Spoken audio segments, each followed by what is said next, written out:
Every day I spend my time drinking wine.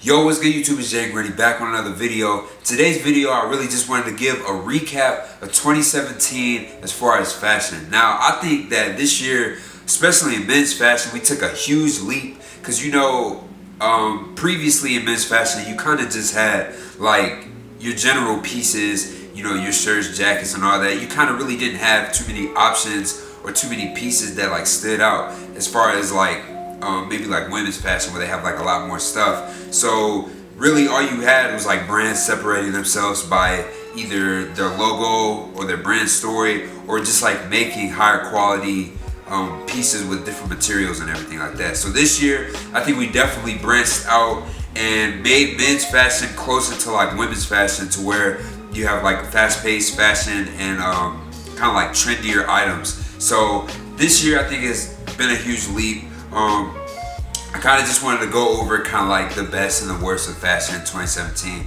So here's the recap. So basically we're going to start off with things that were really good in 2017. I think it was a whole lot of it. There were certain brands that just skyrocketed out of nowhere. There were brands that fell. There were brands and people as far as influencers that just like overall gave that impact on culture this year that I think was just dope in general. So what I'm gonna start off with first, who I think made a huge leap this year as far as branding, definitely Balenciaga. Balenciaga has taken off since last year. Gucci was kind of like a little bit bigger, but I think Balenciaga definitely took that extra step and kind of made more things that were trendier and more things that were kind of like a topic of discussion in fashion, especially with their piece, with the shoe that they dropped, the Triple S. The Triple S was everywhere with things like dad shoes being a trend. Triple S took off. People were calling them ugly. People were calling them too bulky. People were definitely rocking them in a crazy way, making them look really good in my opinion. So that was just a shoe that was kind of like all over the place. Also, I feel like, with that being said, there are brands that just kind of made certain things kind of like a meme. So if you had like a meme with like, I don't know, something that was just out of the ordinary, you kind of spreaded your name across all over the internet. So Balenciaga definitely took that next step this year, and shouts out to them and all the creative directors and the designers and everything behind that. So like I was saying, in that higher end streetwear kind of category, you had Gucci. Now Gucci had some dope collabs. They had the collab with the artist, I forget the name, I'll probably put it up on the screen, but it was like the Common Sense collab. Now that collab was everywhere. You had the shoulder bags, you had the fanny packs, you had the tees, a whole bunch of different stuff that just worked really well. And I think Gucci, they came up this year too, don't get me wrong. You had people, you know what I'm saying, Lil Pump had Gucci Gang, and that was like the #1 song in the country for a little while. So that definitely boosted their statistics and sales and all that stuff. So Gucci had a great year as well. Also with those top like high-end, high fashion type of brands, I feel like this year was that year that kind of had streetwear and high-end fashion come together as one and kind of like team up to push it fashion as like all one culture in men's fashion especially. And I just think that was dope to see that happen.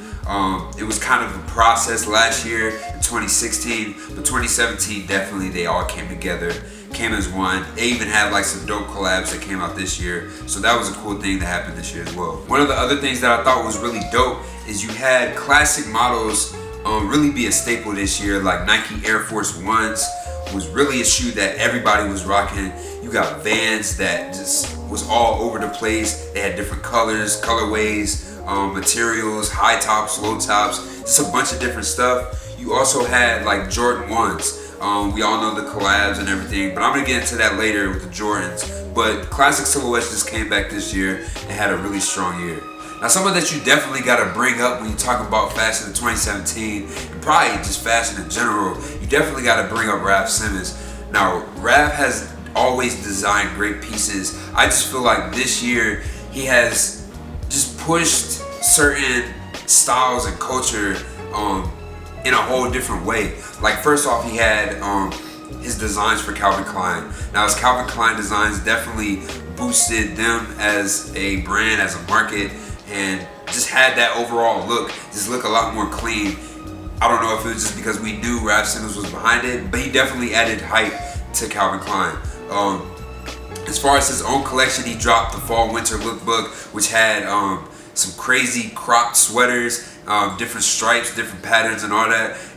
As we all know, he dropped the one with like the heart, and it said like New York, or like I Heart New York, whatever it was. I don't know the exact name of the piece, but we seen various people rocking it. We seen Rocky rocking it, and that's another person that I wanted to get into that definitely pushed fashion to another level this year.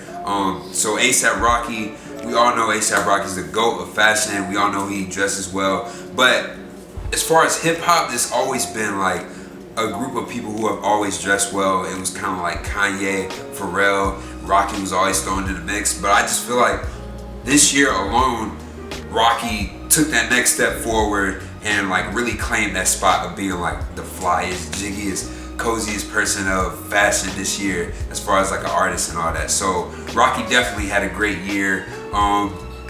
We also seen like a whole bunch of surfacing pictures of him in his outfits that just was absolutely fire. You just can't leave Rocky out when talking about fashion. So that's Rocky.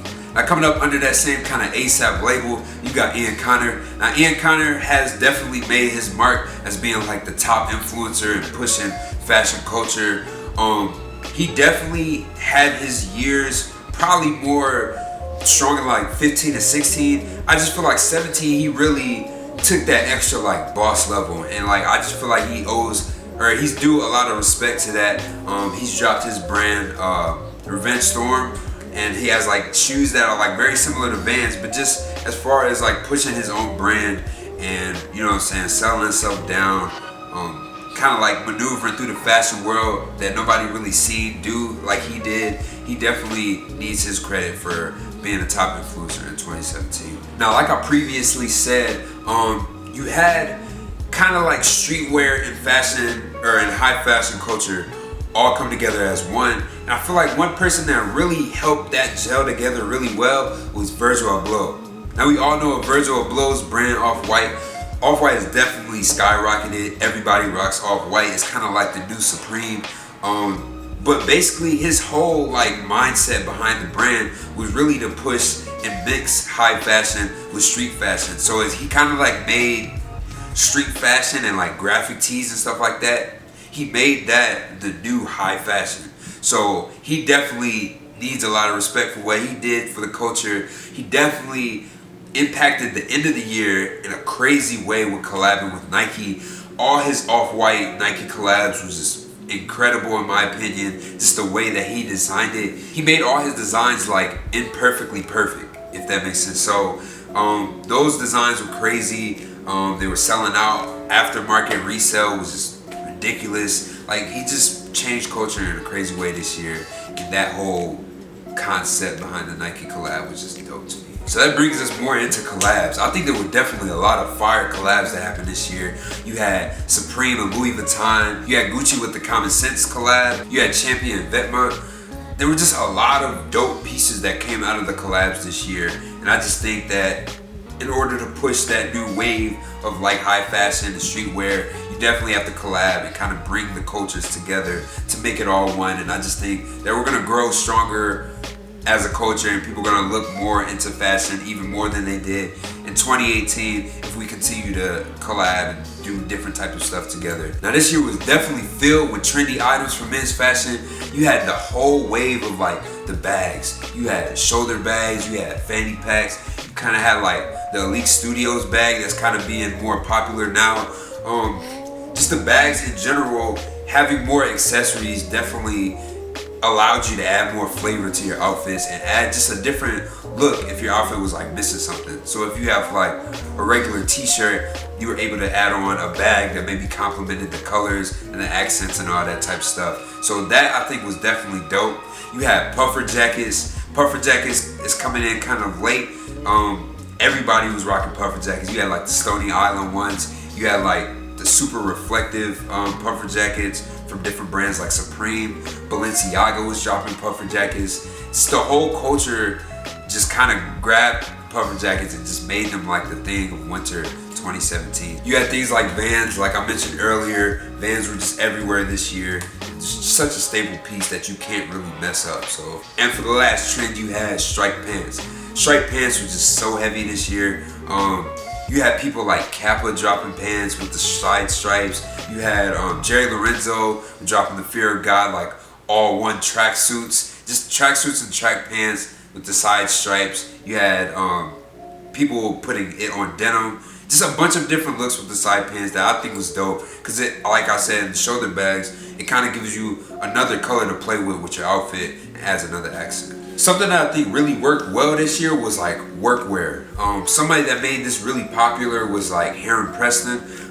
His whole line was kind of like taking your average worker, or like maybe it was like a construction worker or something like that, and just incorporating that into fashion. So he had like you know, the bright neon vests and having like the stripes on the pants, the worker stripes on the pants. It's a bunch of stuff to where he just like took inspiration from other cultures and just put it all into one. And I think that worked very well. Also in 2017, all the older brands is getting their shine and light again. You had older brands like Kappa coming back. You had Fila coming back, Reebok, Champion. Just a whole lot of people were just kind of taking that older retro vintage vibe and just kind of throwing it back into the mix. Now, some of the things that kind of fell off this year, unfortunately, I'm gonna start off with Vetements. Now, Vetements, don't get me wrong, is definitely still a staple brand. They definitely had that big impact on the culture, but with all of like the little scandal stuff going on with Bari, it definitely dropped the brand as far as like how the way people viewed it. It's very unfortunate that like he had to have so much success so fast, and then just to watch it fall so quickly was just something that I definitely had to put into the video, because that was definitely a big part of 2017. But shouts out to Bari, man. Hopefully Vetements grows and they can get that resolved, because the actual brand and as far as like how it looks is dope. It's just kind of like the person behind it kind of, you get what I'm trying to say. So the next thing that I definitely think needs to be left is hype beast. Now everybody, you know what I'm saying, has their inner hype beast, whether that be just a piece that just looks fire to everybody. You just can't help but to try to buy that piece. Now sometimes they make limited quantities and stuff like that, so then you got people buying like bots to get it online and stuff like that, to where just like the regular consumer can't go and get the product anymore, because you got like hype beast resellers who are just going to buy it and then selling it to people who really wanted it on the aftermarket for like thousands of dollars over retail. So I just think that needs to like settle down a little bit. Obviously it's probably not going to change. There's just too much money involved for it to stop. But some companies like Supreme are getting like a better handle on it. Nike is getting a better handle on it. They're adding in different segments to where you got to purchase, you got to go through a little system. It's kind of like separate yourself from bots. So hopefully that all works out. Now the last thing that definitely needs to be scrapped, and they need to completely get rid of this, which they're probably not, but you have like the big name people kind of like doing parodies of like the streetwear fashion. You have like Forever 21 and people who are just like literally copying the exact same thing, maybe changing the word and then making it their own thing. Now, Forever 21 obviously has to make things to where people who obviously can't afford stuff like that can kind of buy into that same kind of look, but at the same time, they could switch it up a little bit more, if you know what I mean. Like, I don't know. But that's pretty much all I have for the video. That was like my general rundown of it. I'm sure I left out some stuff. So if you think I left out something or you want to add to it, definitely go into the comments and comment what I left out, so we can like maybe have a discussion in the comments or something like that. But with that being said, I hope you guys enjoyed the video. I hope some of these points were valid at least. Some of them were my opinion, obviously, but I hope that helped, or I hope that gave a good recap on 2017. But that's pretty much all. If you guys haven't yet, definitely go down and hit that subscribe button. Hit that bell button so you can be notified whenever I'm posting a new video. But besides that, man, thank you guys for watching. I'll be back to you with more videos.